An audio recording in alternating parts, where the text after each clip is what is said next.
quick video message about the reassembling all the boot area. Stripped everything out, I mean everything, fuel tanks out, everything.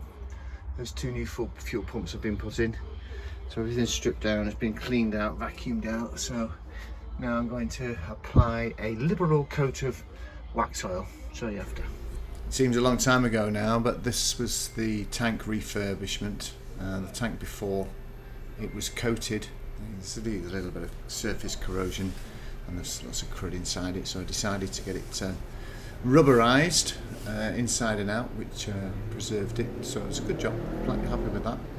And the Walbro pumps were completely screwed, so new ones were required. Could bought them over original ones from America. This is the new compared to the old. As you can see, there wasn't any chance of refurbishing those.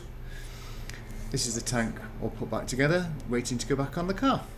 Okay, the liberal coating of wax oil is now on. Everywhere's coated nicely, all in the corners, all underneath, the lights, on the back panel. So that should take care of that for a few years. A quick final video on the back end rebuild. It's all going very well now. Just give you a quick rundown of what's happened. So everything's on in there and inside here. It's actually looking rather nice now. Everything's been cleaned. All the area wax oiled as you saw before. All the carpets now in. And behind here we have a beautiful spanky reconditioned alloy with a brand new Pirelli tyre ready to go.